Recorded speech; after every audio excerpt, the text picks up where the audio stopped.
Assalamualaikum warahmatullahi wabarakatuh. Kami dari kelas 12 IPA 6. Perkenalkan, nama saya Sifa Aura Zahra. Nama saya Nadia Ulia. Nama saya Laurenci Monika. Nama saya Zulaika Elda. Kali ini kami akan mempresentasikan mengenai sintesis protein. Apa sih sintesis protein itu? Sintesis protein adalah proses pembentukan protein dalam tubuh makhluk hidup, termasuk manusia yang dilakukan RNA atas perintah dari DNA.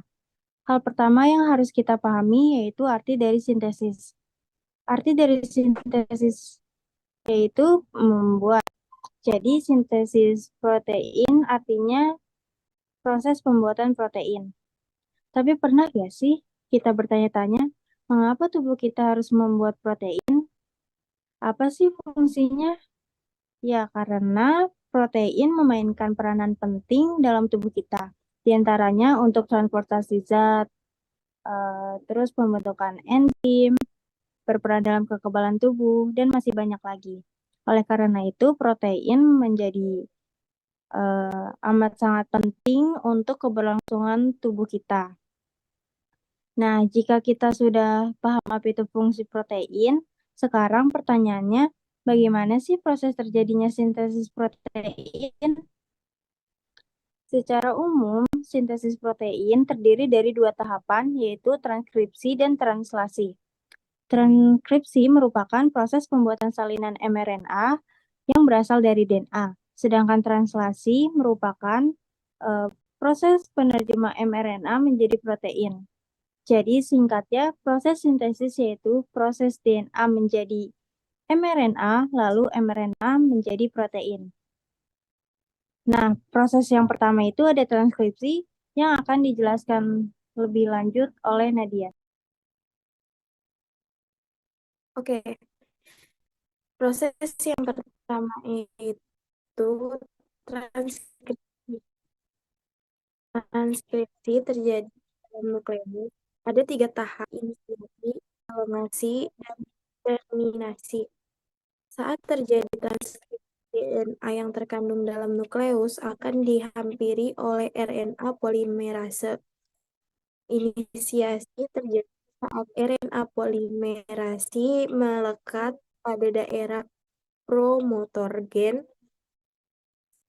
Pada saat itu, RNA polimerase akan membuka ikatan DNA dan akan memulai membentuk mRNA. Melalui akan DNA template, kemudian RNA polimerase akan mengarahkan pembaca dari arah 5 aksen ke arah 3 aksen. Proses ini dinamakan elongasi. Transkripsi akan berakhir saat sampai pada di daerah terminator. mRNA yang telah basa nitrogen yang dikenal dengan codon.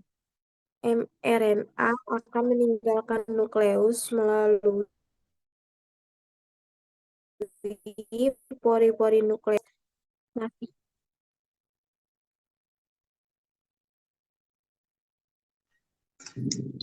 Selanjutnya, adapun tahapan translasi. Translasi berada di nukleus berpindah ke sitoplasma yang merupakan ditemukannya di ribosom. Hal ini untuk melanjutkan tahapan translasi. mRNA berperan sebagai cetakan untuk pembuatan protein. Sebagaimana yang kita ketahui, mRNA ini mengandung 3 urutan jenis basa nitrogen yang disebut dengan kodon. Sehingga poin dari translasi adalah proses penerjemahan untuk mRNA untuk menjadi atau pembuatan protein. Adapun aturan dalam memasangkan basa nitrogen pada translasi, yang pertama, A pada mRNA akan berikatan dengan U pada tRNA. U pada RNA akan berikatan dengan A pada tRNA. G pada mRNA akan berikatan dengan C pada tRNA. C pada tRNA. Adapun tahapan-tahapan yang berkaitan dengan translasi. Yang pertama ada inisiasi, yang kedua ada elongasi, yang ketiga ada terminasi. Selanjutnya prosesnya akan disampaikan oleh Laurensi.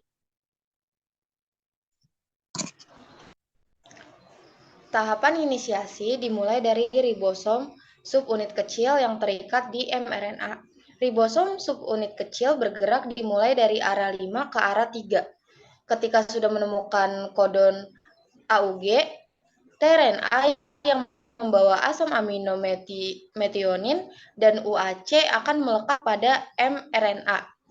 Setelah tRNA dan mRNA terikat, maka ribosom subunit besar juga akan terikat lalu terbentuklah inisiasi. Ribosom subunit besar ini terbagi menjadi 3, yaitu aseptor, peptidil, dan exit. Untuk mengetahui elongasi ini, kita bisa memakai misal, jika pada mRNA kodon AUG, maka yang terbentuk adalah asam amino metionin. Begitupun sebaliknya atau seterusnya.